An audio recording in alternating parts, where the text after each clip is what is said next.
Welcome, everyone. In spirit of respect and truth, the Calgary Public Library and the Camera Store acknowledge the traditional territories of the people of Treaty 7 region in southern Alberta, which includes the Blackfoot Confederacy, comprising of Siksika, Piikani, and Kainai First Nations, as well as the Tsuut'ina First Nation and Stoney Nakoda. The City of Calgary is home to the Métis Nation of Alberta, Region 3. We also acknowledge that the building is situated on the land immediately adjacent to the Bow River that has shaped the land and people for generations. Today, we're fortunate for the opportunity to gather, recreate, and work within the city and province, and we offer gratitude and appreciation for the land and people before us. So welcome, everyone, both online and in person tonight. We are here because of the Camera Store, and my name's Evelyn Drake, and I want to thank the Calgary Public Library for supporting this event. They have been a wonderful partner for us to provide the community, both in person and online, for those of you that are joining virtually. And we're able to provide exposure and photography of storytelling. Today, this event is sponsored by one of our brand sponsors, Sony Canada, who believe in supporting photographers like Darren to keep creating and telling stories that matter most to humanity. For virtual guests joining in from across Canada and around the world, welcome, and we are coming to you live from the Calgary Public Library. So thank you for tuning in. And this is possible because of our TCS TV live dream team. You may have met a couple of them. We have Graham up top, as well as Drew, and then we also have Ethan at the front of the house who welcomed you all into the building. And so thanks to them for making this all happen. I encourage our online audience to ask questions throughout in the chat. We will be doing a Q&A at the end, and I want to try to include as many of those virtual questions. So I know we have lots of great people coming from home, including Todd Corral, who's not able to join us tonight, unfortunately, but I know he is tuning in live. So Todd, feel free to throw in some questions there. If you're not already familiar with our guest, we welcome Darren Calabrese, who's a documentary and editorial photojournalist based in Atlantic Canada, whose work focuses squarely on people and the meaningful places they call home. Born in New Brunswick and raised on a 400-acre woodlot, Darren grew up surrounded by stories of adventure and the challenges that generation of his family lived and worked through on the same property. Hundreds of years of logging, hunting, and subsistence farming imbued a sense of respect and reverence for the rural existence. Now Darren and his wife, Tammy, hi Tammy, I heard she's tuning in live too, they split their time between the woodlot and Nova Scotia, where they live by the ocean in Halifax, raising their 2 daughters.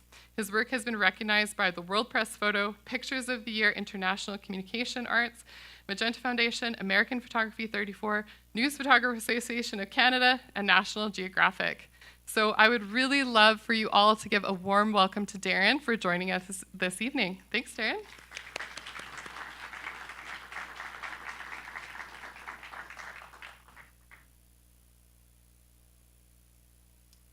Hey, everybody.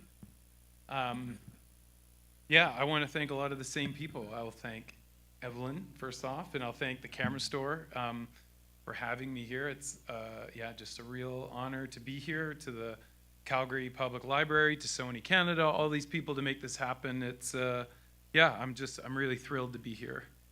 That's pretty much, that's who I am. That's the crux of me.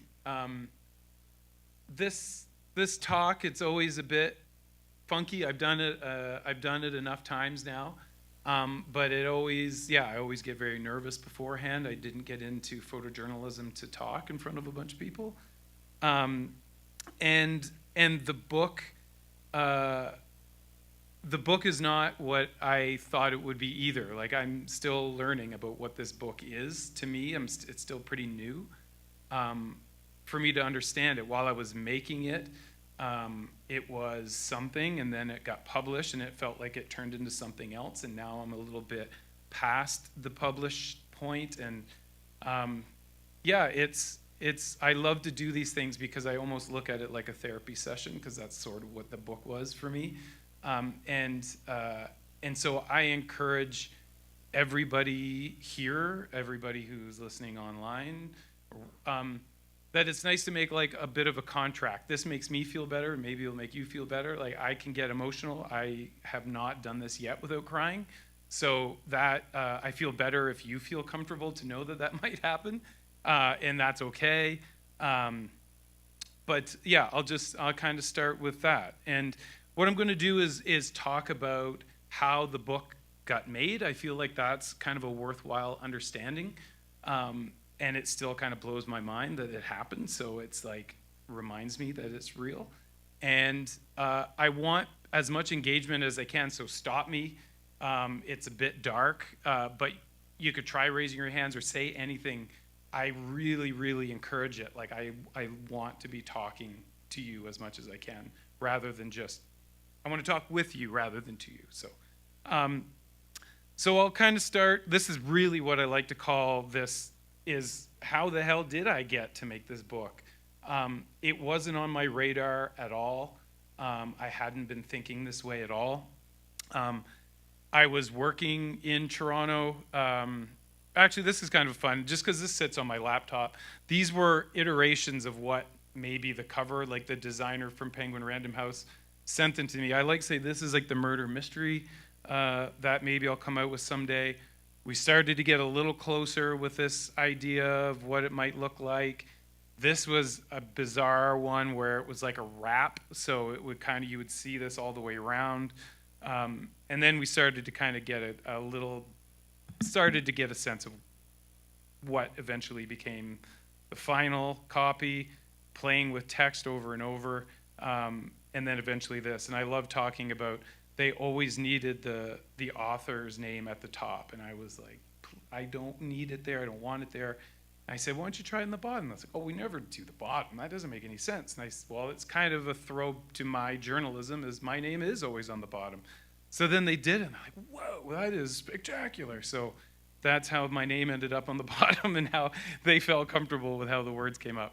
And this lady's Kathy, and I love this story so much because the picture on the front is probably the only picture in the book that I knew nothing about. Like, it was just simply a photograph of this home on a random assignment that I was doing on Cape Breton Island, and I drove by it. It was at sunrise, and I made this picture, and it was there. And then when we were trying to figure out what could go on the front, I tried to get no picture on the front, and that was a hard no from them.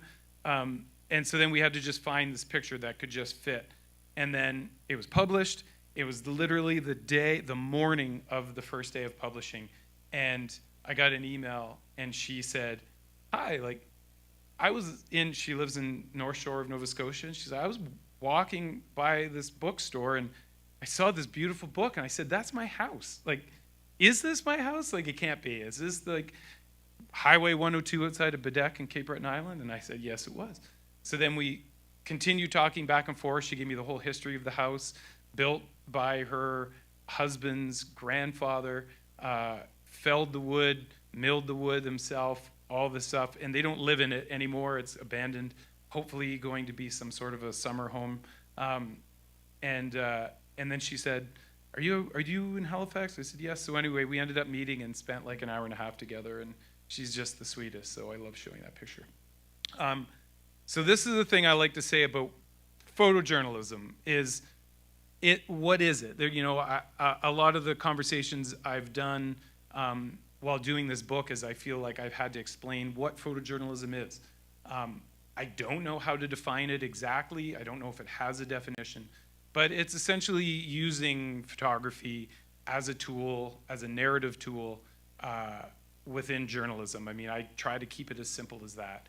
But I think what it's nice to do, and even this process of making this book really helped me understand my photographs a little bit more, helped me understand the story I was trying to share, and try to understand have the power of it as a narrative tool. So as it would make sense, is if we're going to be talking about Atlantic Canada, we should talk about the late Toronto Mayor Rob Ford, because that's largely where this story started. When I was working there, at this particular time, I was on staff at the National Post.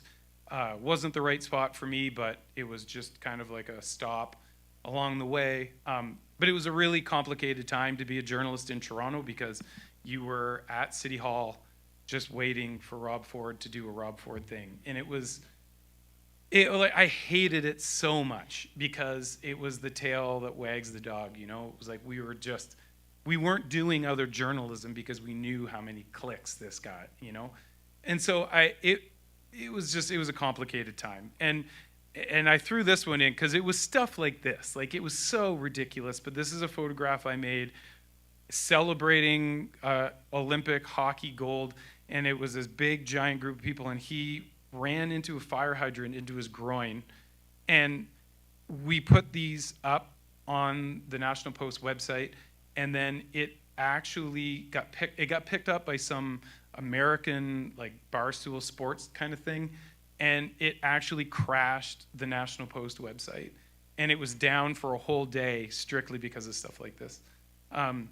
So anyway, complicated. But then, as of course we know, the pretty tragic ending and understanding to Rob Ford's story. What happened was so I pulled this from the Canadian Press Archive. I was working for CP at the time. And this was his first day back from rehab, I think. And it was just a zoo.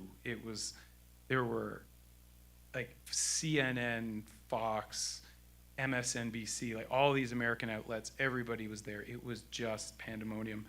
And you get caught up in that bubble. You're competing with other photographers. You're trying to make your pictures.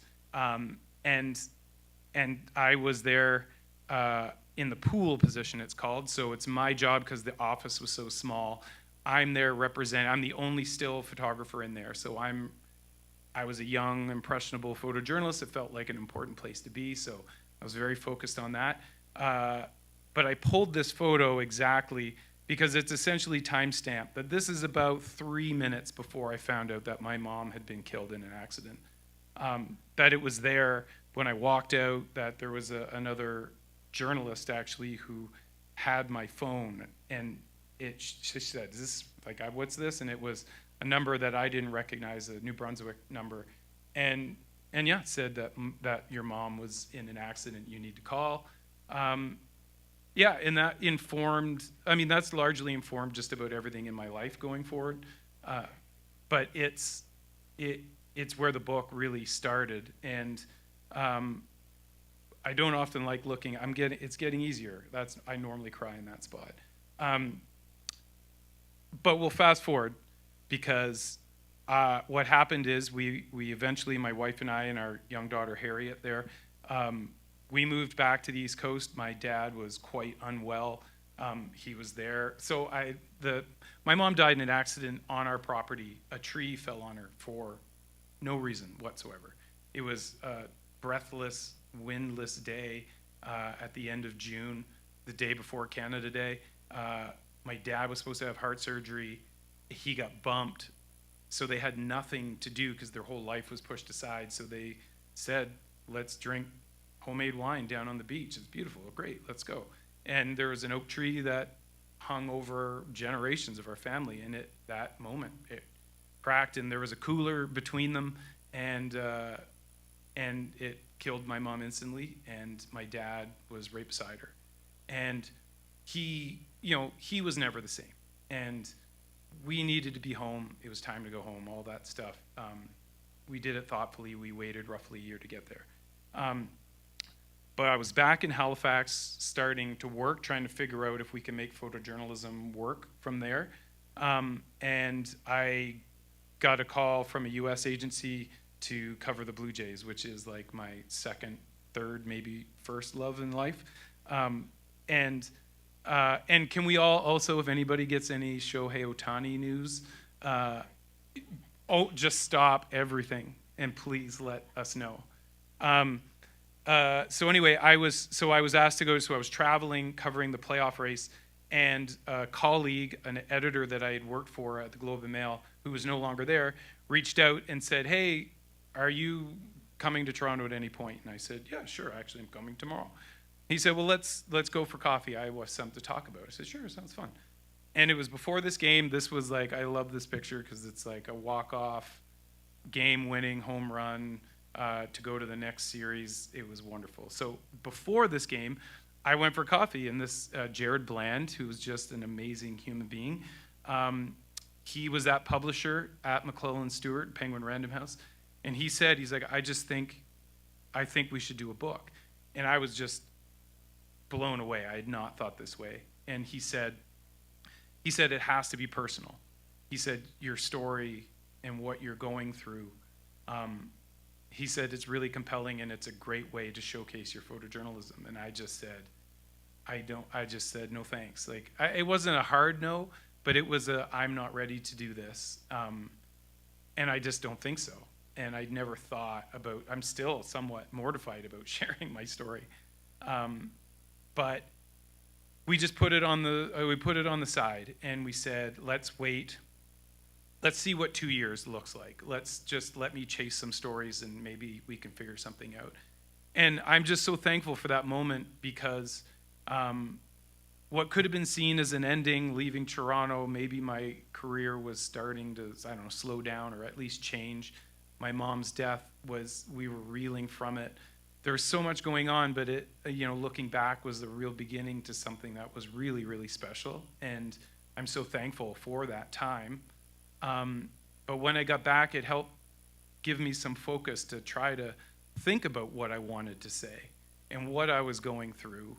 And it was ways I could articulate my feelings through some of the stories that I was chasing. And it was years later, when I could look back and see what I was doing, that I was sort of going through it at the time and looking at stories like things were melancholic, how I was seeing, how I was photographing, the light that I was choosing to photograph, and all these things, just like it was it's quite obvious that I was very depressed. I had a friend of mine say, "Your Instagram is so depressing." And I said, "Because I'm depressed." And so once you kind of leaned into it, you could start to understand it a little bit better. But this is a picture I love to show because it was one of the first stories where I felt like I started to get it. It was so exciting to be home. Even though, my home was a very small plot, 400-acre plot of land in New Brunswick, but it was, I considered all of Atlantic Canada felt like home after being gone for so long. And I took this responsibility onto myself, probably too much, but to showcase the region in a more honest, authentic way. And I had access to national editors and clients and international clients that I felt like there is so much opportunity to share what I believe are honest stories that have not, maybe there hasn't been that opportunity. And I shouldn't throw other people under bus. It was me that felt like I had something to say or something to share. And I was excited to do that at home. So this is Jerry Creamer.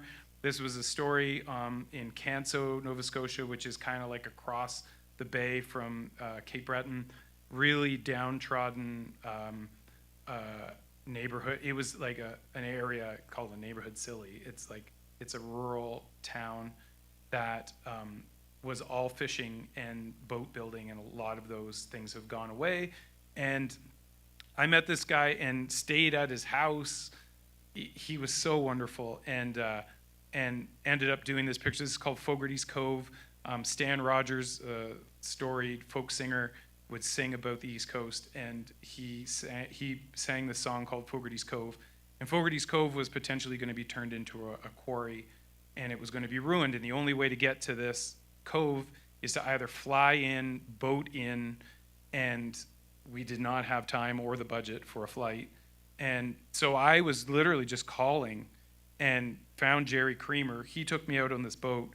I get out, we start making these pictures. It was just, man, it was the best. And then I'd say this is because later on Canada Post bought the rights to use the landscape in the background to a commemorative Stan Rogers stamp. So this is my youngest, June, here on the right. And it was really cool. Canada Post was super cool. They paid me well, which was cool enough. And then they sent me all of this swag. And then I ended up being able to connect with Jerry Creamer again. He happened to be in the hospital in Dartmouth, Nova Scotia, which is just across the bridge. And I gave him all this swag, and it felt like it was the start. I felt like I was starting to find the things that I was unknowingly looking for. I was just wanting to make pictures of Atlantic Canadians and of Atlantic Canada, and this is probably the brightest picture I've ever made, but it feels somewhat timeless. And I started to get a sense of maybe what this book could be. So that conversation started, and it took quite a while. My mom would be so proud that I used my undergrad degree and all that money to really sit down and write, and it was a difficult process. But I started to gain quite a bit from it, and we were really getting there. I felt like there's a way to tell my story, to tell my family's story, and intertwine it with the work that I was doing. And we had it almost all set.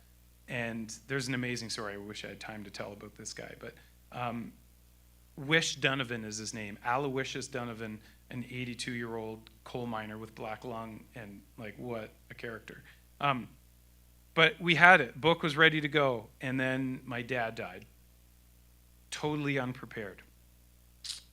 And it was like a reset, because it was, looking back, the first time to really mourn my mom, and I was probably able to access some emotions that I hadn't even accessed yet. But I had done so much work that I thought the book was there, and it all stopped because my dad was now dead, and everything changed again. And the property, which was so important to the work, which we'll sort of get into, it took on new meaning, and my relationship with it took on new meaning, and my relationship with everybody took on new meaning. And I reached out to the publisher, and I was like, I don't know what to do. And then it was amazing, actually, is that the first deer season, so my dad died September 14th. Deer season is the last Monday in October. And I looked at that time as like my real funeral for my dad. And I just started writing with the publisher. We just started emailing back and forth. And I had this dream that like I was gonna walk out in that first morning and this like monster deer was gonna like give itself up to me. I didn't get a deer that year. I didn't get a deer the year after, actually. But I spent the whole time crying in the woods, and it was such a special time. And that's where the writing came from. I wrote it in 9 days, and obviously then, like with the help of very gifted editors, it was really special. And my really wonderful friend Jessica Leader as well, former colleague, she helped me with what I was trying to articulate with words, because I've never done it before. I did it with my camera. So, and so I made this picture. This is the very first morning walking out into the woods, and this is through my dad's tractor. This is our property, and I love that it's like one of the main pictures that eventually shows up in the book to open the inland section. And so once we had the new framework for what the narrative was, largely the pictures didn't change as much, but I think the narrative became a little clearer. And this is one of the pictures that I look at as a land acknowledgement within the book, because this was a major theme that I was dealing with. Because like I said, I was talking about this 400-acre plot of land. It used to be 1,000 acres originally. That has been in our family since the late 1700s. There's been a family member on the property since we figure about there's been a foundation for a home since about 1820, 1810. The house that I grew up in is about 1840. And we have an incredible record, both written and photographs of our family living rurally. It's just such an incredible record of subsistence life. And I grew up with all of these stories, knowing all of this. And it truly wasn't until this time in our world when we are reckoning with a lot of colonial issues and trying to own it, and that I all of a sudden am about to pour my heart out about this property, which is what I feel like the living, breathing part of our family that I'm holding on to. It wasn't always ours, you know, and how do I recognize that and talk about it? And there was a joke where I was in the publisher, like, hey, he's like, writing's looking great, like, how you doing, you hanging in there? And I said, yeah, I think so. There's this spot that I'm like, I kind of like frame that in, like, I don't know what, you know, how do I talk about this? And he just replied back, good luck. And that's kind of what it was. And I felt like being honest about recognizing that. I still don't exactly know, but I recognize it. And the indigenous communities on the East Coast are a big part of this book for a very intentional reason. And one of is within my photographs, I hope you see, I try to imply things. I don't have an answer to anything. I think a great photograph doesn't answer anything. I hope it asks more questions or implies things. So this is my land acknowledgement. It's the first major photograph that you see in the book. And I'll get into it a little bit as I go through, but I don't know what I did in my life to get the opportunity to work with Sarah Lean and Bill Maher, formerly of National Geographic. Sarah Lean, the former director, and Bill Maher, former creative director. They found my work, or saw my work through this workshop that I'd signed up for, because once this book project came up, I said, I better figure out how to edit a book. because I hadn't ever even thought about it. And they, through that, found my work and just really, they were just the most amazing people and care so much about photojournalism and storytelling. And they just jumped on the project. And they said to me, this picture is everything in the book. And when they say something, you listen. I said, yes, it is. Absolutely. Put that right up front. And it's like there's a literal relationship with the landscape here. And that is a major part of my book, as I said, how my feelings are about my property, my family's property. And this is Melissa Labrador. She's a Mi'kmaq knowledge keeper, and just she's become a friend. And her family, I've been lucky to photograph them and sit with them. Her dad is a master canoe builder. They have an incredible story as a family. And yeah, it was a special thing, and I'm so proud to have her up front. And then so we go into the work, and so this is where I'm going to start to kind of talk about some of the editing process and some of the narrative thoughts that were going into why pictures are placed where they are. And I do this because I want you to think about the photographs not as much as individual photographs, but more the idea that they lead to the next. They beg a question and maybe lead to the next page. Almost every page there is something that leads to the next page.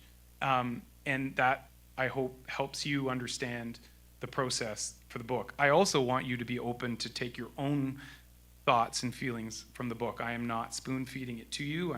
I just want you to understand that this is how I was thinking. And this is my dad. I'm so thankful that I made him do this. He probably walked nowhere in his life. As he said, it's like, I'm not going anywhere if it doesn't have a motor. And that's largely how he lived his life. And frankly, there was nowhere to walk. He would walk in the woods. That's about it. But it was just like, it was one of my stop-ins just to check in. I was working, stay the night. There's just this like beautiful morning. This is the driveway going up into our property. And I just said, like, let's just go for a walk. And after my mom died, I was like, the feeling that I had seeing this terrible studio portrait picture of her that we had to use for her funeral. And I was like, I didn't have a meaningful picture other than the one with my daughter Harriet, but I didn't want that to be the picture.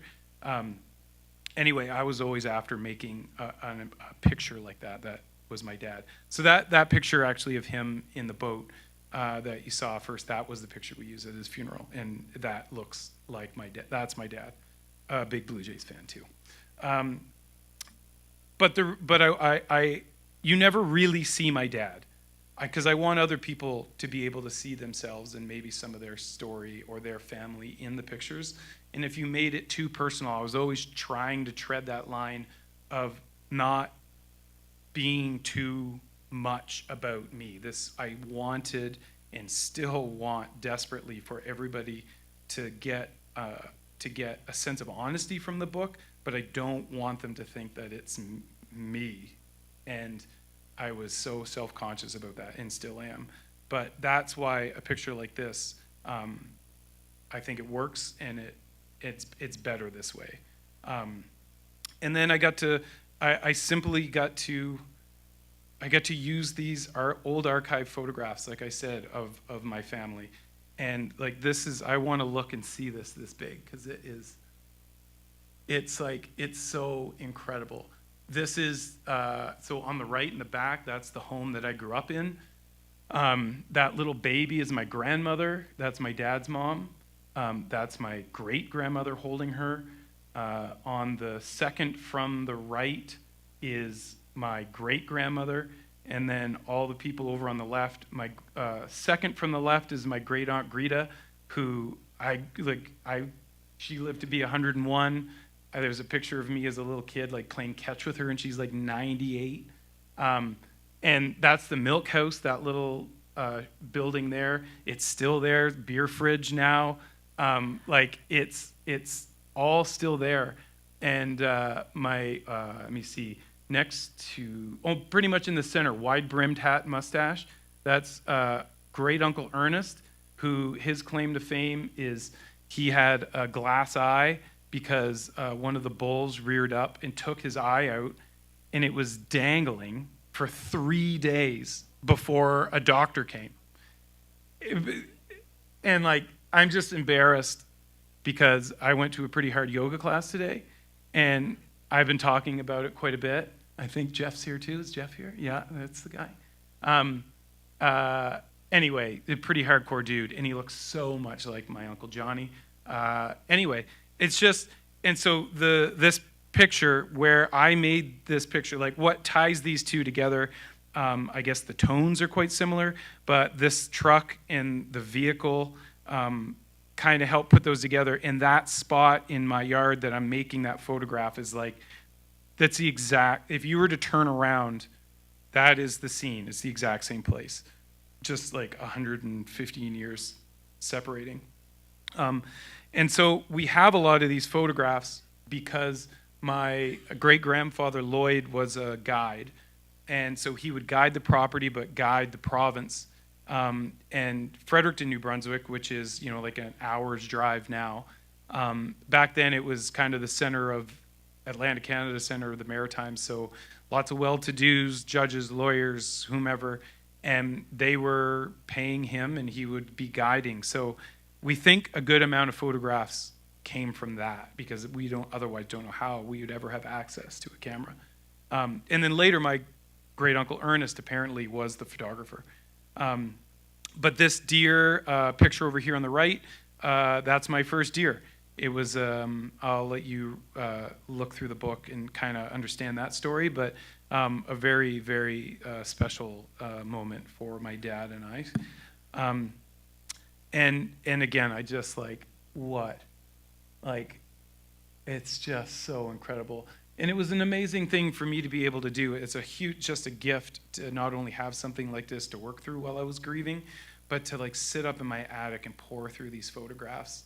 And it so helped me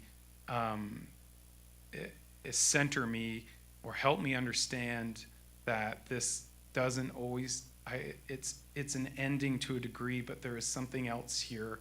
There's a greater story. And it's just like, I'm so proud of having our family story to be able to be shared like this. The book will outlive me, my kids, everybody. And it's just, I'm just so thankful to that you're all even listening to this. It's amazing. And so then, so to get into some nerdy stuff, it's the idea that like we've got, obviously there's a bit of a hunting theme that starts to move into this. And then I moved to like, there's a photograph of my nephews hunting something else. And this is somewhat autobiographical. I have 2 daughters. I grew up with a brother. I don't know I'm learning what young girls do. And so this photograph is me. This is my brother and I. This is a scene that I think is very familiar.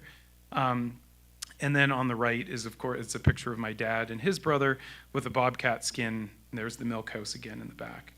And then I'm starting to transition from some of that, some of the really personal stuff. This is very personal as well, but just the theme of there's a melancholy here, and there's using old narrative tools like water and washing things away. This hydrangea in Harriet's hair just kind of helps with this kind of organic, natural something to go along with this. This is a picture of a major flood that was devastating in the area. And then to allow that theme of water to move into the most personal picture in the book, which is my Uncle Johnny. He asked if we could pour some ashes of my dad out into the marsh where we would duck hunt.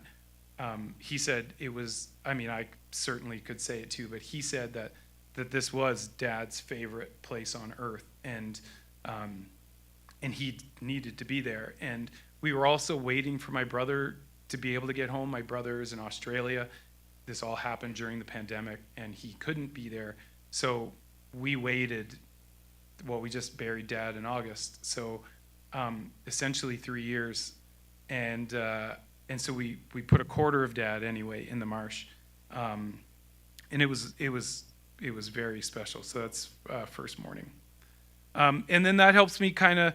That's like the most personal photograph, and then I'm now. It was a really hard thing to try to transition from that stuff now to move into my work and try to make it sort of seamless. Whether I did that or not, I don't know. But I guess this is like a hybrid, somewhat autobiographical photograph where this is like, in these moments, what is everybody looking for but some sort of maternal hug or emotion. So this is Melissa Labrador again. So there's a bit of an overlap. And this is her with one of her twins. Tepkunaset, I believe, and then we kind of move into the work. And how we doing timing wise? Oh yeah, awesome, we're doing good.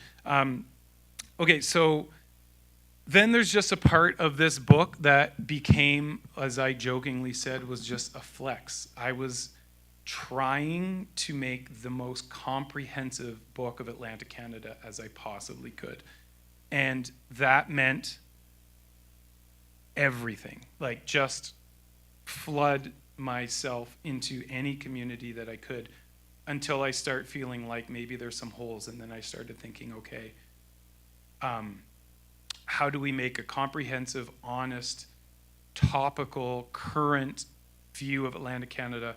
Because I don't believe it's ever been done. We exist in Atlantic Canada from a national view in such a tiny, narrow lens, like it's such a small lens with which we're allowed to talk about Atlantic Canada. It's, the white fishermen, painted doors on the houses, everybody's welcoming, there's no such thing as hate, all of these things which are totally just totally untrue. So while trying to make this book, the mass killings happened in Nova Scotia, and it was something in the book that I was fighting with how newsy and current, like how to make that fit into some of the themes that I was using in the book about, like history and family and tradition and landscape, and like sometimes turning that tradition upside down. Often turning that upside down, or at least trying to look at it in a more honest way. But when the killings happened, it felt like it so radically transformed the region, and it radically transformed me that there was no way to not include it. And this photograph, I'm so thankful to have it, because that was such a news heavy event. And I didn't know where any of that could possibly fit into this book. And for me, and I just want to talk about this because it is important to me, is that I was injured on the job. This is stuff that I'm learning to use, the vocabulary that I'm learning to use about mental health. Then after this event, the next morning, I couldn't stop seeing my kids dead. It just never went away, and I had to keep working. And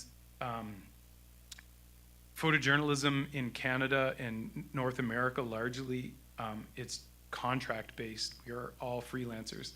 I'd say about 15 years ago, newsrooms got rid of their photographers. We're expensive. We have to be out, we have equipment, all of these things. And they just decided that visuals were not going to be supported within the newsroom. And so we're left with our situation. There was no less need for photojournalism, it's just they decided that we were too expensive and I guess maybe not worth the support. So then what happens is we get asked, and I felt a great responsibility to do this work. And I limped through it for months because the reporting had to keep going. And I just felt like I had to sit in this feeling and felt like, yeah, it wasn't a surprise that I had it.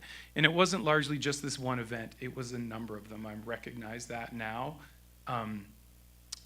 of being a part of stories that just, they were not, I wasn't able to walk away from them as easily as I used to be able to.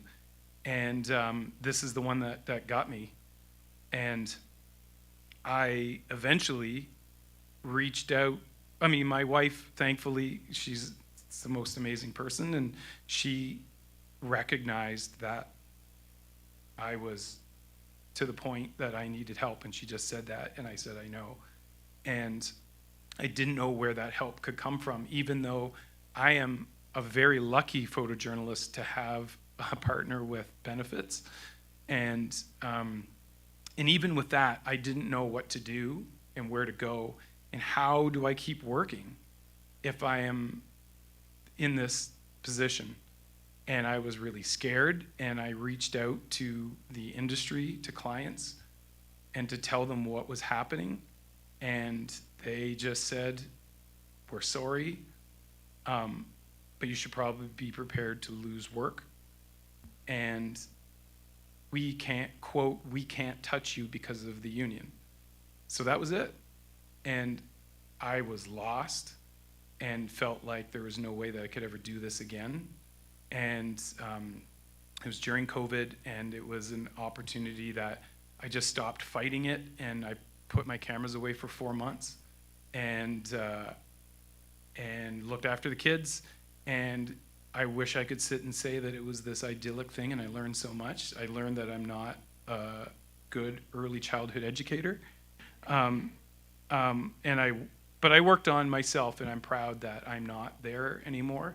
But it's something that I talk so much about because we need to fix this. And we've started a peer support program. A lot of photojournalists talk to each other now about this.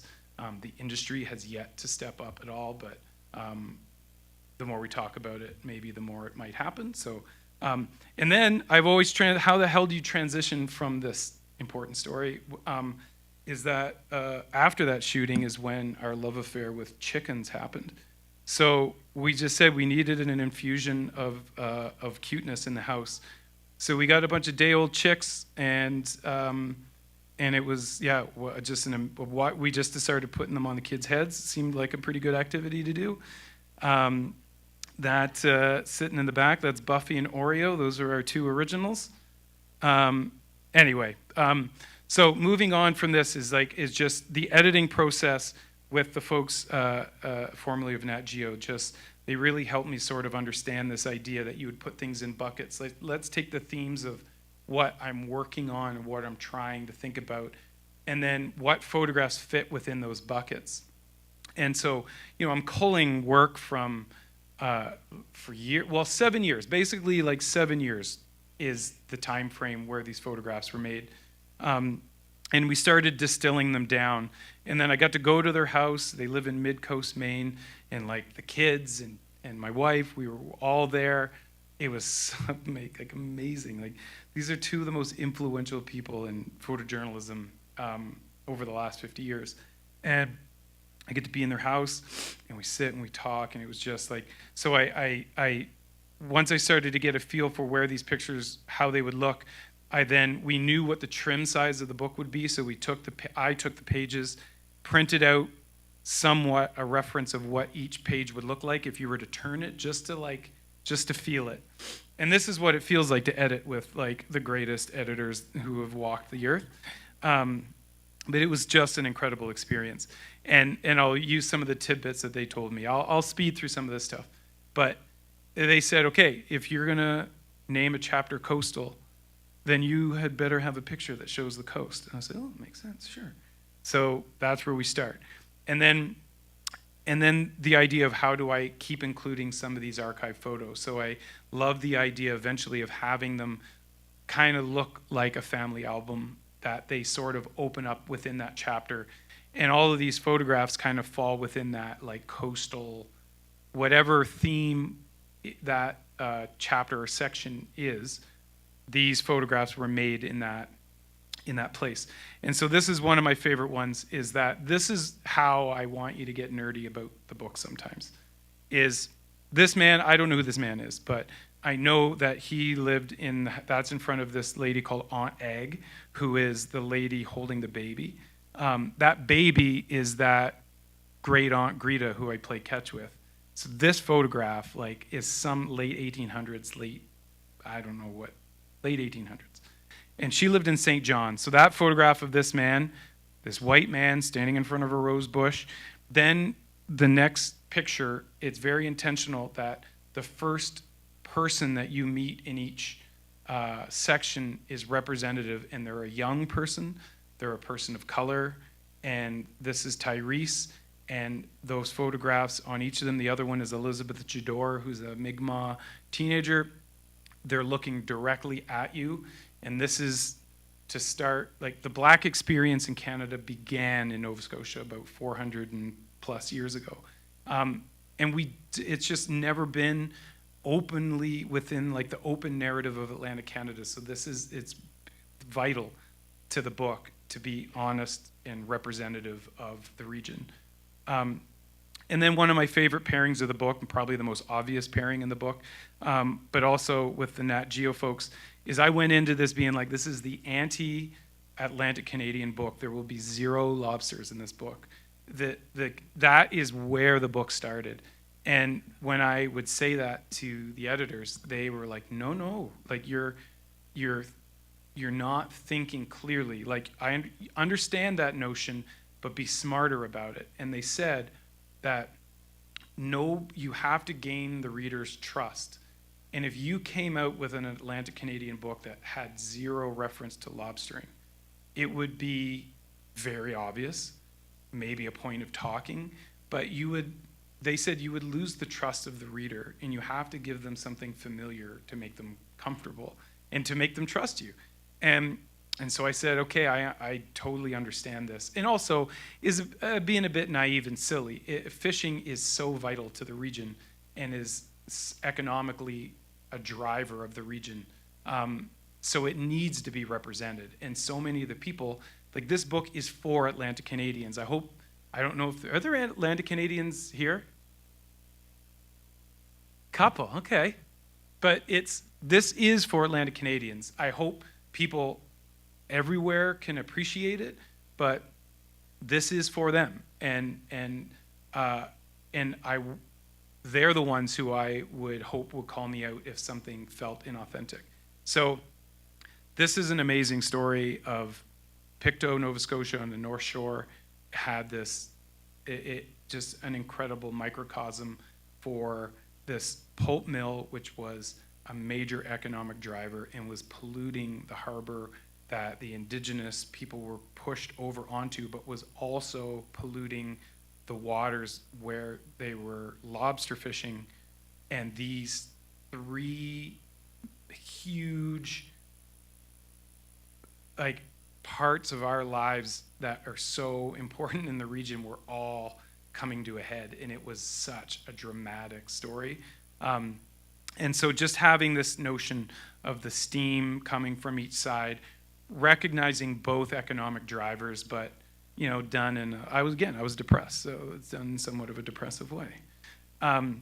And again, if I'm going to show a lobster fisherman, then it's going to be depressing. So it's a bit darker, but it's also it's such an important part of showing how this industry works, right? We've all seen the like holding up the big claws, or you see that, but until you go out there at night, like I was so drunk with seasick from being out on this boat in the Bay of Fundy in a swell in total darkness. Like I couldn't have spelled my name. I passed out. And these guys are just like walking around throwing 25-pound traps around. Like it is incredible to see. And so then I move into some personalities that you might not think about, again, in the region who exist on the water. This is the first openly trans woman in the Canadian Navy. She was incredibly courageous to come out and then have her story told. And this is a young indigenous fisherman. He's 16. The moderate livelihood fisheries, the indigenous-led fishery. to me, more representative of sustainable fishery. That these are the, I'm not taking away from any other group other than I also want to make sure that all the groups are as recognized as possible. And then this is the regional flex of like, this is Northern Labrador. This is the northernmost community in Atlantic Canada, Nain, Labrador. Just a breathtaking, amazing place to be. And this little run of pictures are all from the northern coast of Labrador, Inuit and Innu communities. They're all fly-in communities, getting the opportunity to do climate change work. And it's just an amazing place to be. And here's a little Easter egg that I love to give. So this is like very few blue skies in this book, but this is dead center in the book.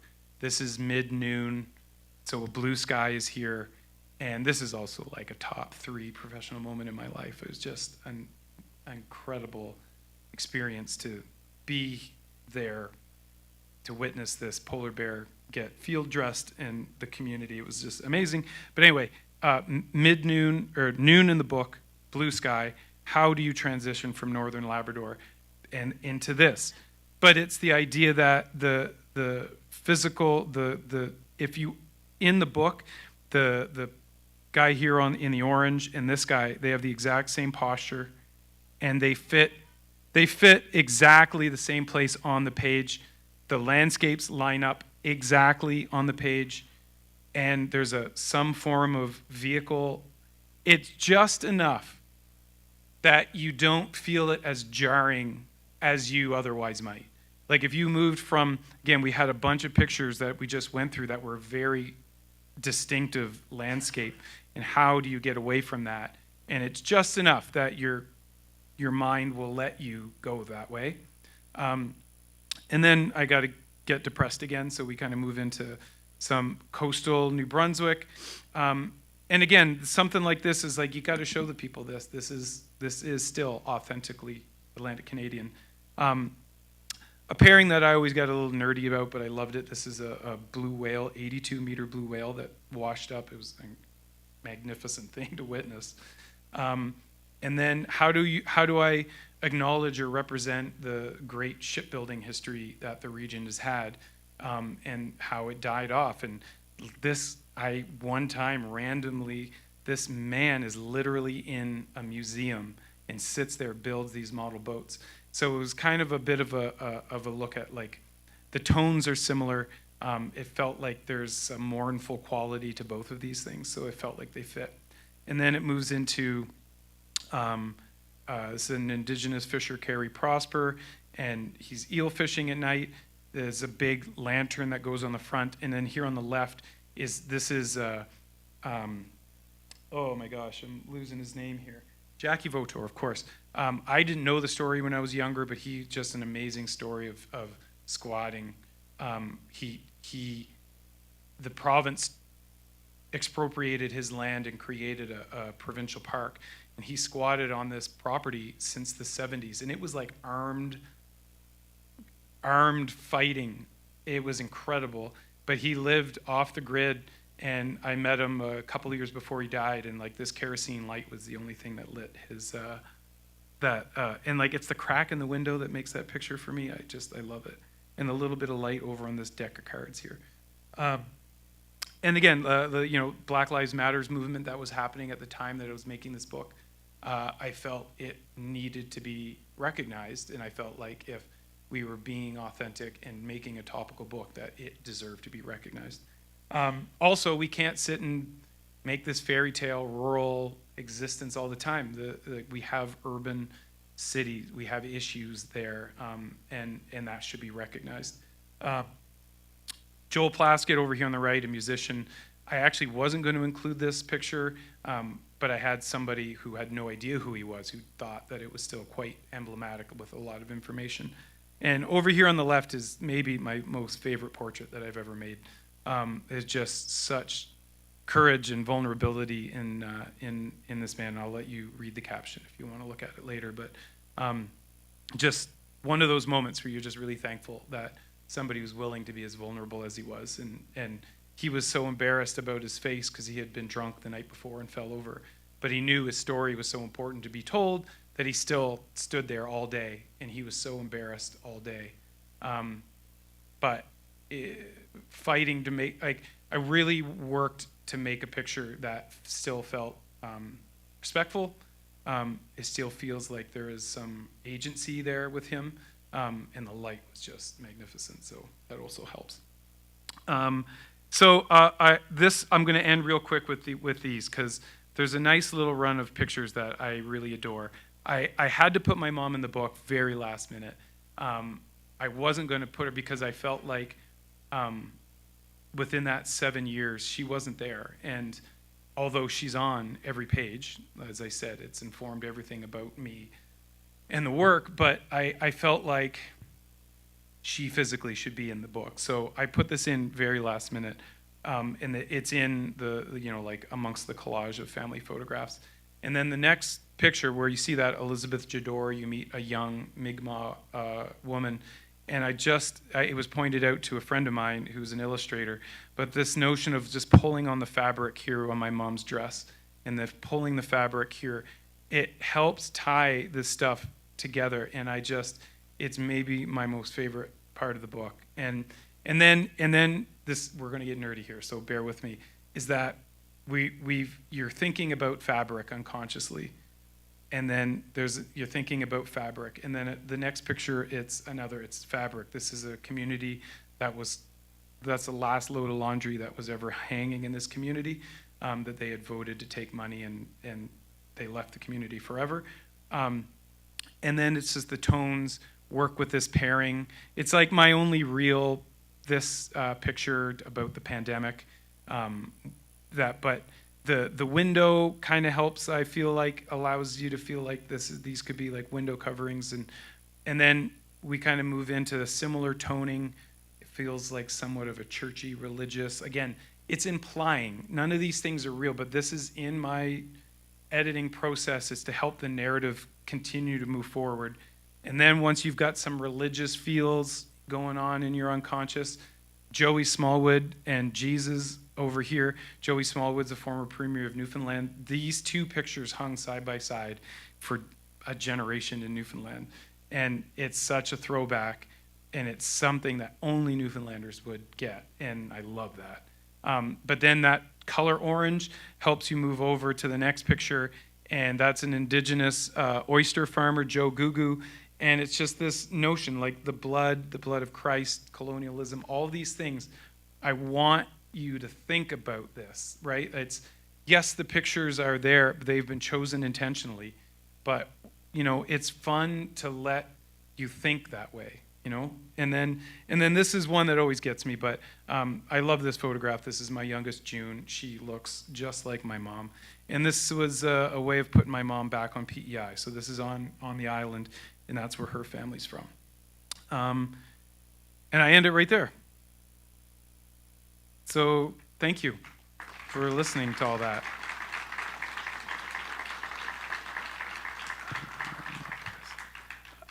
And yeah, I hope there's some questions. Do you have some questions? I'm going to come over here, and you guys will be welcome to ask questions too. I'm going to go through a few that are from online, a few that I have, and then if you guys have questions, I have another microphone, and so we'll try our best to do this. You can put your hand up, and then we'll go around and get your audio. So first question for you is, there's a lot of universal themes that are in your book that aren't necessarily completely tied to the region and the people. What are you hoping that others will connect with when immersing themselves in your work? Well, I guess, yeah, the universal themes, I think, are what can hold a lot of these stories together. So all of this was about trying to be as authentic and honest as I could. And I think within that, I hope that people can see with those universal themes, it would be easier for them to see their own communities in the photographs, right? I mean, it is wholly and entirely Atlantic Canadian, but those universal themes exist there too, you know? Again, it's trying to get this notion of this perfect ideal vacation spot it's really it's a really naive place to leave. So it's important to use, and those universal themes are really powerful. So they're in just about every book that you pick up. So yeah. And you mentioned no lobsters, but were there other things that you took into consideration or things that you tried to avoid? Lighthouses. Lighthouses? There's one lighthouse, but it's a really moody, dark one. So again, but yeah, lighthouses and lobsters were the things, and being very aware of how much I'm playing into the stereotype or that notion, not being so obvious as to like try to be surprising or turn them upside down.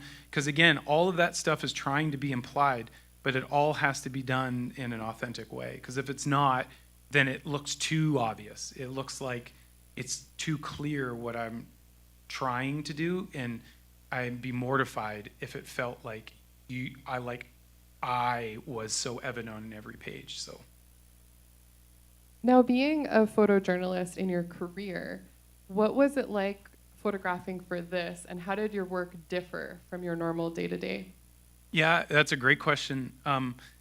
It was a lot slower and a lot more intentional and methodic, and it was an exciting way to change how I worked, because before I was really very news driven. Like, I was working for the major wires, I was doing all major sport in Toronto. You are constantly just photographing for, it's called feeding the beast, just constantly making photographs for tomorrow, for now. And I had never taken the time to really think about what I was doing or given myself the space to try to say something. And it made my work so much better. Yeah. There's a question here in the chat from Champagne Sumo that asked, what inspires you to take photos? And I'm just going to add on to that, what initially inspired you to become a photographer and get into the world of photojournalism? My biggest inspiration for photographing is paying my mortgage, I'd say. Good reason. Yeah, that's a major motivator. But when you got started, like yeah. you went to school, was it Liberty? Yeah, so yeah, I did my undergrad at Dalhousie University and started in anthropology, ended up in English and history, basically like a general Bachelor of Arts. And then I had a professor in second year pull me aside and say there was an editing component within the writing, and they said that I was the best editor in the class, and that maybe journalism is, have I ever thought about that? And I hadn't. I had never been interested in writing, but once I started paying attention to journalism, yeah, photography, my dad always had an SLR, and it was always this really special thing that we were never allowed to touch. And once I started to understand that you could do journalism through that, and it really, yeah, changed kind of, it felt like it made sense.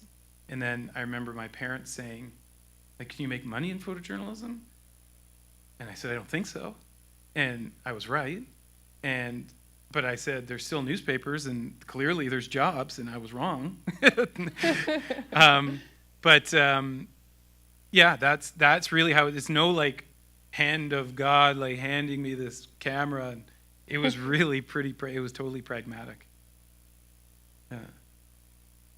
When you committed to the book project, did anything change or surprise you about your own photographic process? Oh, that's a good one. Yeah, I think almost everything changed. I started really thinking about my pictures. It was really enlightening I had been always so focused on the day-to-day needs and it's a grind, like, let's not make any bones about it. And so I grew up the way I grew up. I could hear like my grandfather, like I fight this like artistic this artistic part of me, I'm always at odds with, because it feels, doesn't feel practical. And I have this blue collar, rural background of like, you earn by working, and you work. So this idea of like sitting back and thinking feels like a waste of time. And I was able to convince myself that I had to do that for this project, and it was pretty great. And I try to take that with me with more of the work that I'm doing. But it's an internal struggle for me, for sure. But that's a great question, because it really did. It changed a lot about what I'm interested in, and because of that, you follow your interests, and they seep into your photographs, no matter whether you're meaning to do it or not. So. Now, speaking of what you're interested in, there's a lot of great characters in your book. One of them was Wally Gillespie, who had served time for a murder that is now under review. Yeah, that's the portrait of the gentleman who had kind of his busted up face. So how did you find a character like that, and what compelled you to photograph him and spend the time with him? Well, yeah, it was a job. So I was, commissioned to do this story, was already working, and like I work with a lot of similar clients, but then I work with a lot of different writers, and we have relationships. So with the writers, we're talking about ideas, and my great friend and amazing journalist Greg Mercer was working on the story to profile these two men who had been accused of murder. They served life in prison. They were 20, maybe 19 at the time that this happened, and there were a lot of holes in their story, but then some things came to light that were very clear, that there was bad police work done, and somebody else who was doing time in prison somewhere else was dying, and basically gave this confessional saying that he admitted that they wined and dined, the cops wined and dined him and told him he was their main witness, and that he said he made it up.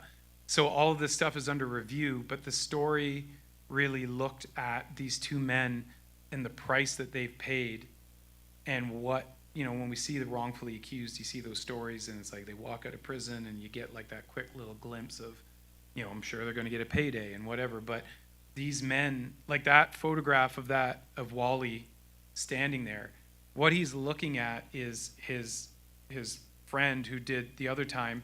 His friend was visiting his son's grave, who had committed suicide, because their lives were so shattered by all of this, right? And it was such a compelling story. So that is really as simple as that I was asked to go and make pictures and profile. But it's one of the stories where we spent 2 days, because it's the kind of story that needs to be done slowly, and I really learned to slow down. So you can make much better work when you're afforded those opportunities, right? There's a way you can get to that place of vulnerability, and that's how you make great work. And so that's how that played out. When you're making your work for the photo book, can you talk a little bit about when you're connecting the photographs with different things like color and your composition? Are you doing that through your photographic process in making the photograph, or are you doing that after the fact when you're compiling? Yeah, this is after, for sure. I mean, there are themes that you're always kind of, you end up with, like I showed you those buckets. You end up with a whole bunch of pictures that are all in that bucket, that they really can't coexist together in the same project. So you have to edit just that bucket. And then you all of a sudden say in that bucket of fishing, you've got 15 pictures. Well, there's like 3 very clear ones that you feel like it's got to be that. So it gets rid of those other ones. And then it's a lot of just, this is me fighting with that artistic side. It's like, there's some intuition of just it feels right. And you get to a point, like, it's maddening. I had these all, like, all over my attic, like, all the way around. But until it felt right, and it was not an easy process. I didn't enjoy that process.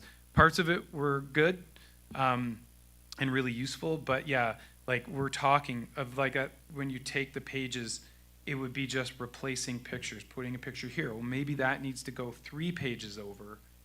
And because you really want to, it's just a constant push and pull until it felt right, until you're just like, I don't know if I'm allowed to swear, but I felt like it right there. But you just want to say, that's it, we're done. And did that actually happen? Did you ever feel like you were done? It was like, on the nose? Monthly, like, all the time. Yeah, even like days before this was coming out. Like, it's taken a big part of this is, is being vulnerable about all this stuff. Like, I've learned so much about what it would be like, what it would feel like to be photographed like Wally Gillespie there. To how I went months without sleep after I sent the work and it was done, signed off. I was not excited about this publishing. It was scary. And I've become, I feel like, such a better journalist because it is a really uncomfortable feeling. But you get comfortable with it. And I also feel like it's me paying, I wouldn't say penance, but it's like, I've asked this of so many people over my career because getting honesty and that vulnerability is what connects all of us, and it helps us understand each other's stories so much better.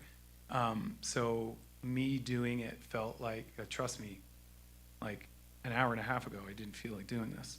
But it feels good, and you get to that place eventually, but it's been a real process of like what that feels like. I have 2 more and then we'll open up to the house here. I noticed your choice of words for some things of how you describe them. And one of them is making photographs instead of taking them. And can you talk a little bit about what that means to you and why you choose to use that verbiage? Sure. Well, look, there's a colonial aspect to this of taking, is like where that verb came from. And so there is a deeper meaning to it. I will say that I eventually got to a place, I can't say that there was a day that I decided to say it, but it's that we do make pictures. You don't just take them, they're not just sitting there. So it's okay for us to acknowledge that there is an intentionality to making the photograph. And I'd say that's kind of where it comes from. It's like a bit pretentious, I get it, but I don't mind answering it because I do think it's a better term. And I'll say on that same, I never say shoot, and I can say it comes almost directly from following the mass killings, the shooting, and it would be like an editor would call and say, "Oh, can I get you to go shoot the survivor of the victim?" And I'd be like, it would make me sick to hear that. And it sounds pretentious to constantly photograph or whatever it is, but like I can't say shoot anymore because I worked that story for months and I was so self-conscious about saying it in front of one of the victims. Yep. And so that was a very conscious decision. Yeah, I think once you hear it and you start to understand it, we did a whole live stream on that very topic, and I hear a lot more photographers using that language, and I think it's great. We can overthink it like everything, like we can absolutely ruin just about everything, but I do think that it's okay to be thoughtful about it, and we don't have to I think that's the first time I've ever said that. But somebody asked me the question, I'm going to say it. I don't have ill will towards anybody who doesn't use that. It's just, that's what I say. Now, since I represent the camera store, I have to ask you a question about the tools that you use. Okay. So when you're making your photographs, what's in your bag, and what is it that makes it special about using those tools to create your vision? Is there anything special about them, or are they just tools? They're just tools. But they're really great tools, and I will thank Sony over and over and over. Thank you, Sony. Though I use Sony. I have A7 IVs, and I have a very, very simple kit. I have 70 to 200 version 2, 24 to 70 version 2, and then I've got a bunch of prime lenses. Generally, I don't photograph like anything lower than 28. I don't love wide angle. So I have a 28 prime, 35, and a 50, and that's it. And what was amazing about when I transitioned to doing mirrorless was getting to leave Toronto, getting to leave those like big, bulky, like I was using Nikon then, and Nikon was really wonderful too. No shade on them really, because they really helped me out. But Sony, their response to their response to the users and to the photographers is the best in the country. Like my dad would always say about when you buy a car that can easily be fixed, because cars will always break, and I feel that way about my cameras. So their customer service is wonderful. And I've never used a system that was so consistent. And I am not a gear guy. Folks at Sony can get a kick out of that, because I'll say, like, I am not, everybody in this room knows more about cameras than I do. They're tools, but all I demand of my tools is consistency, so that you don't get surprised by anything. And I've never used a more consistent operating system than Sony, no question. Awesome, thanks for answering that. Yes, we're opening it up, so if anybody has any questions, I'm just gonna grab the other mic. Okay, we're gonna start with you, and then we'll go to you. Oh, you need the mic for the live stream here. You mentioned with that when you were starting to shoot the book that you slowed things down for photojournalism. And I understand that photojournalism is 8,000 frames a second. Get that one shot, get it in immediately. So when you made a change to create the book, did you move from using a zoom to a prime lens to force you to then focus on what you were doing? No, I really didn't change. Like, I did slow down, but I largely didn't change how I worked. Like, it was more what I was photographing. And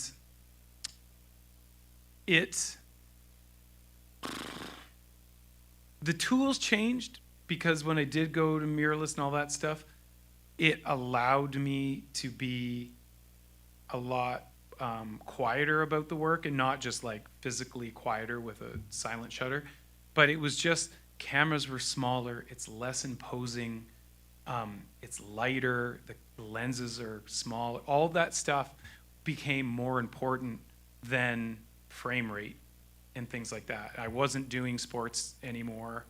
And I really wasn't doing a lot of like hard news anymore either. So I really wasn't the 8,000th of a second stuff. It was more finding a way to work in a way that was as least imposing as possible and could make the people that I was photographing as comfortable as possible. And that was first and foremost. And it was, man, and liberating for your body to not have to carry that stuff. It has changed. That changed the way that I worked more than anything, was having a smaller kit. Do you shoot in RAW or in JPEG fine? RAW, yeah. Hello, this is on. I'm kind of stuck on the photo of your dad, the one where you're walking with him, because the autobiographical element where you're just showing people as they are, I see that kind of as, documentary. And then you're showing your dad, I'm going to say more artistically. And then you said, he never goes for walks, drives everywhere. Why did you choose to, I don't want to say manipulate, like, it's not a, No, I get it. You not can a say it. manipulate. Like, why did you choose that photo of your dad? Like, I know it's darkened, and I know you said it was because us to see whatever there. But why did you choose that versus like your dad in a natural setting? And I know you mentioned the one in the boat, but like I've been stuck on that one. Sure. It's a great question. I mean, simply put, I didn't photograph my dad very much. He didn't like it. But it eventually became important to me to photograph him. But it was weird. So something that in this process of the book of trying to, like that first part of the book, the stuff that's not what I always call my work, I don't photograph at home. I don't photograph my kids. It's work. So, like, I photograph my kids like everybody else does with their phones or something. But my private life is really important, and I've had to learn to compartmentalize your work and your home life. So I don't walk around with a camera. So it was always really, I had to like make an effort to do it. And I'm all for the conversation about did I manipulate that scene. I find it hard to have that, not hard, I enjoy it. I enjoy the conversation because every scene is manipulated if I'm there. The same reason like Wally Gillespie, that photograph, that's maybe the most honest photograph I've ever made. But would he have gone to that cemetery at that time with a 6'4" white guy with a camera right beside him? Well, no. So you have to accept that you are within the scene and you are manipulating it because you're there. I mean, there are ways, sure, around that. There aren't ways around it. No, screw that. Like if I go in anywhere and there's a man here photographing, you are acting differently. Yeah, and there's no thought process behind that other than that light was so amazing and I want to photograph my dad. And that was it. And so the book idea was in place. I don't know if I had any intention to use that photograph. Rarely in any of these photographs did I be like, boom, like page 26, like done. Like that was never there. It was just see what happens.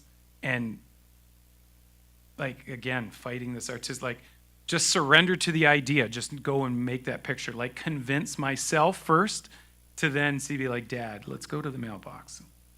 Why? Like, just because look how nice it is out there. He's like, when we go to the store, we'll drive by, we'll pick it up. I was like, just get in the fucking car. Can we just go? So it's a great question, and I love to talk about it.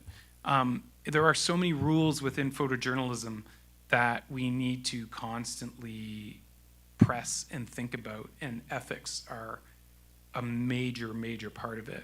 I think I could comfortably say that first part of the book, where it's personal, I feel like ethically the reader and we all have to understand that like if somebody's going to call me out on my ethics when I'm in my yard with my kid, like I didn't put the hydrangea in Harriet's hair, but I did say, can you stand right there? I was sitting, like the light was spectacular, like anybody would do with their kid.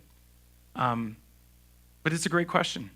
First time I've ever been asked that. I love it. Is that good? Does it help at all? No, though? Yeah? Thank you for the presentation and sharing such a deeply personal story with all of us. I have an observation and a question. The observation is in the photo that you were holding the chickens in the backyard, your shirt said Lucky Cat, which I found quite interesting. Yeah. The question is, could you walk us through the process of selecting the title for the book? Yeah. this will get me. This will get me good. After my dad died, so Alistair MacLeod is my favorite author.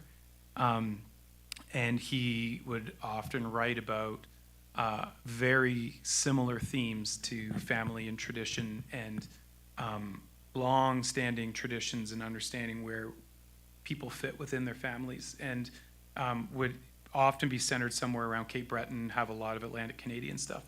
So anyway, I really I've read most of his stuff, as much as I can, and after my dad died, I was really reading a lot of it.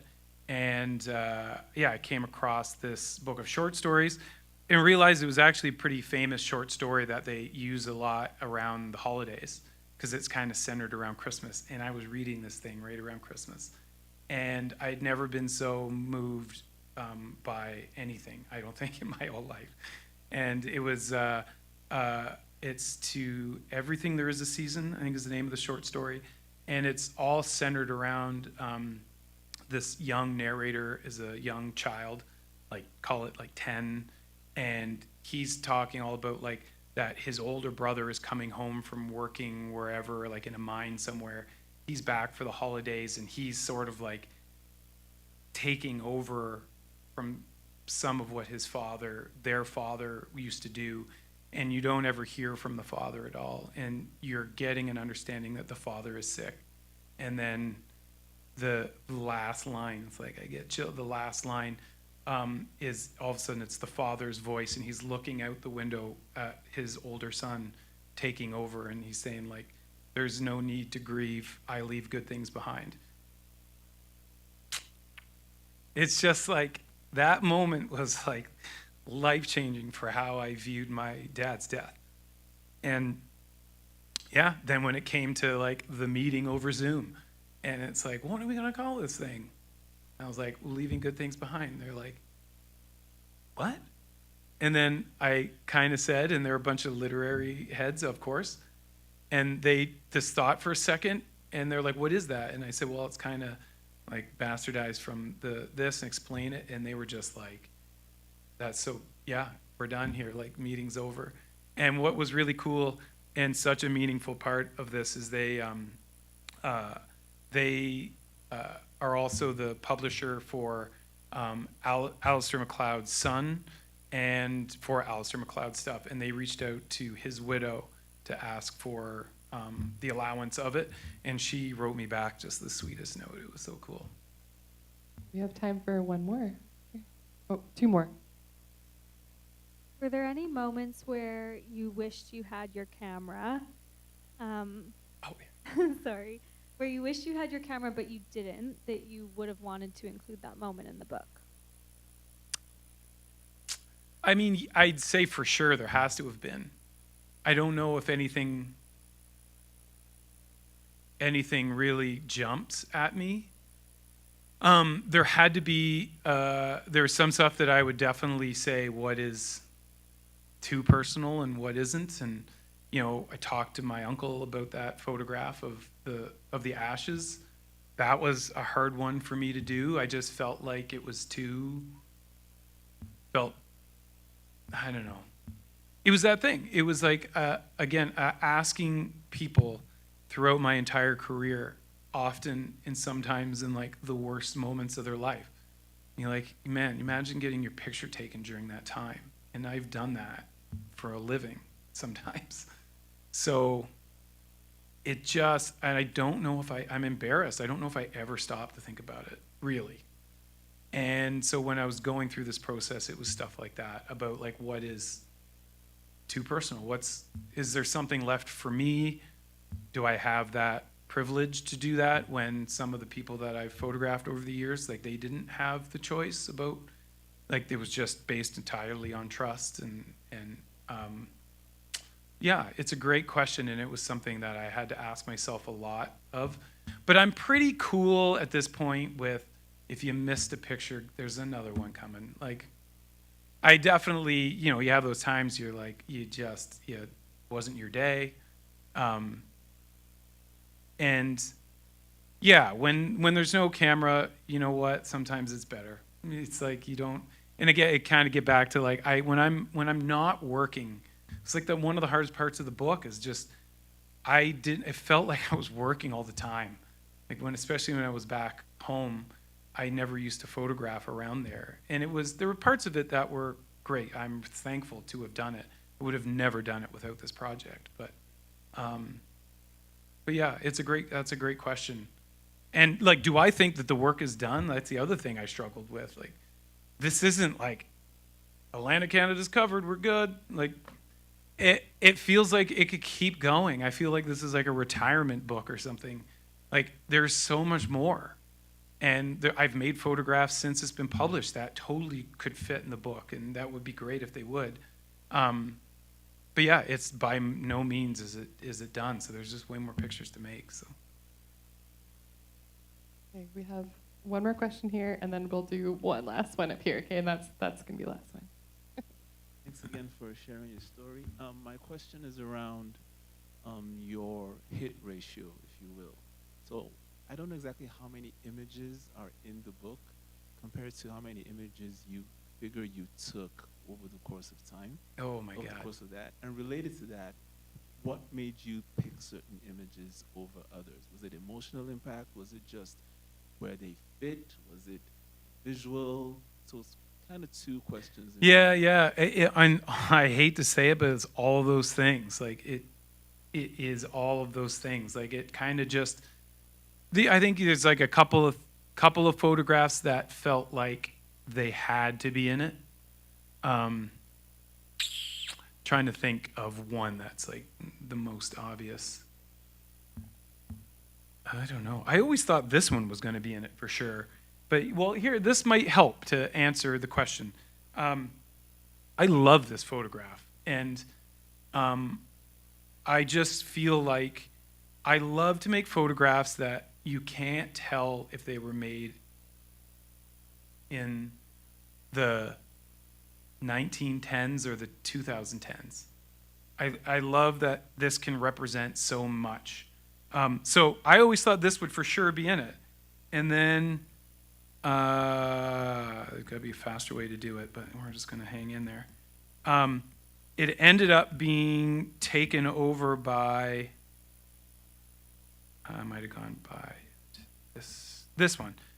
This one ended up being, because it had to be one or the other, both somebody's back, both you can't see who they are. There's a bit more context and information in this photograph. But ultimately, the reason that I couldn't use that picture is because this picture on the right was more important. And it's like the same picture. It's fishing, it's somebody's back. But this picture was a must-have. And that negated the ability to use that other photograph. And that's just like simply aesthetics speaking. Like if those two pictures were in the same book, and even if they were separated by 20 pages, it's the same picture almost. So it's stuff like that. And it's just like, it drives you crazy when you're doing it because there's no right or like seemingly it's up to me if it's right or wrong. So you just kind of have to trust your gut, which it was the first time I ever really tried to do that. Also in photojournalism industry day to day, we're never allowed to be asked our opinion. Leah Henold's here, an amazing photojournalist. She would say the same thing. It's like this process when somebody's like, what do you think should be there? I was like, what? I don't know. What do you mean? Can't somebody else choose? So it was a really interesting process to try to trust myself, and it took a long time. It was like 2 years of editing, I'd say. Is there one more?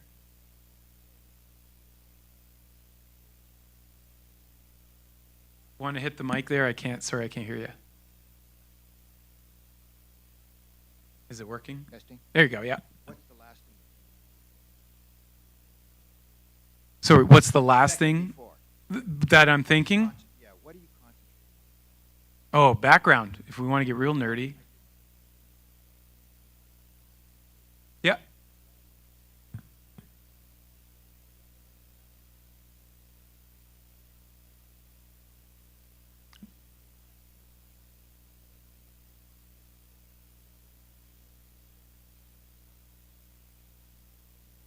Yeah. First of all, I didn't show you the bad pictures that I made, and there's lots of those too.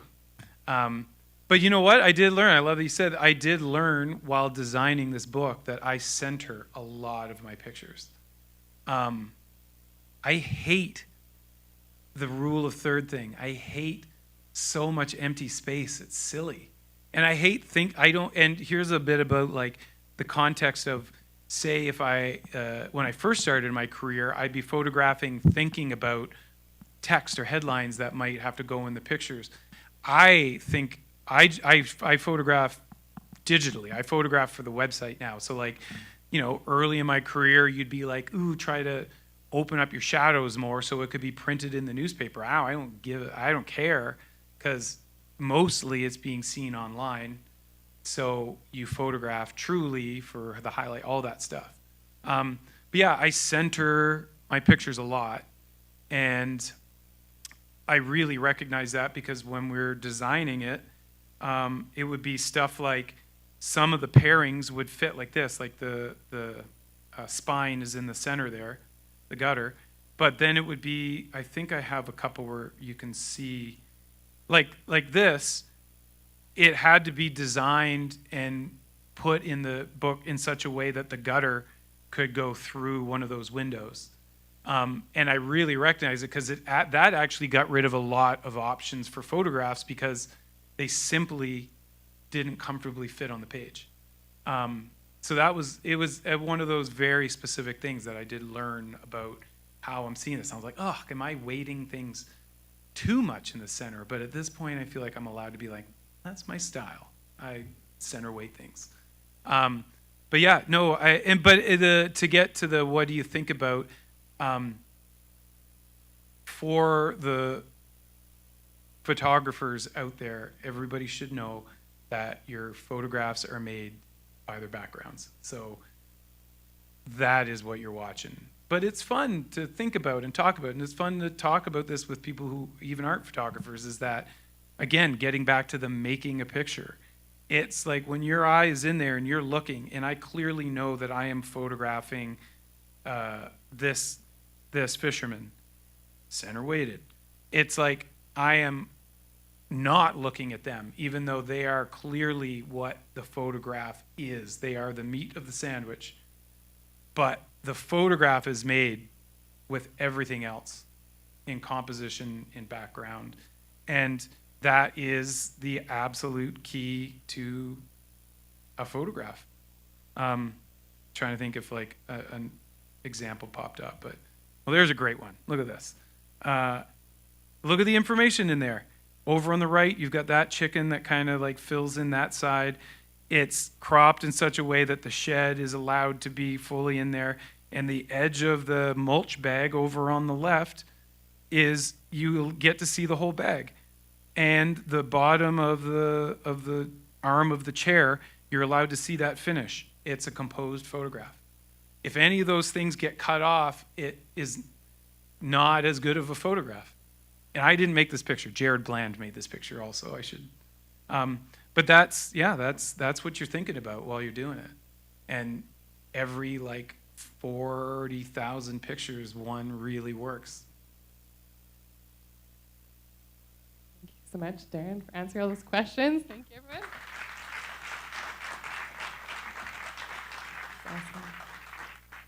Well, as we let our virtual audience go tonight, I just want to mention a couple of things. Of course, again, thank you so much for sharing your story. I know it's very personal, and you've produced such a beautiful book. And I know a lot of people will really be able to appreciate it. I know even Ethan from the store, he mentioned how he just opened it today and felt like he really connected with it, and I think a lot of you will feel the same. We do have them at the back, and so for those that are here, we have a book deal. It's going to be $30 including tax for this evening, and those online, you can also get it on the website. We adjusted the pricing for you, so just look up Darren's name and you can find that book. I also want to thank Sony again for sponsoring this event. This obviously isn't a techie, gear-related type of thing, but they're so good at supporting their users and photographers, so big thanks to them. They also will be sending an offer through us if you registered for the event. So if you're someone that's interested in Sony, it's a good opportunity. And again, thank you to the Calgary Public Library for having us here in this amazing space. And thank you to all of you for attending in person and online. And we hope to catch you all again very soon. And I just want to say, if Todd Corral is still on, I meant to say that Todd really deserves to be to get a shout out, because he was so helpful and integral in making this happen, and he's a dear friend, and I'm so sad that we didn't see each other, but he's alive. I spoke to him today. He's feeling better. So thank goodness. Yes, and lots of great guests here tonight too. We have Leah Hennel and Mike Drew, some local photojournalists. So make sure you chat amongst yourselves. I think there's going to be some really great conversations. So thanks again, and we'll catch you again very soon.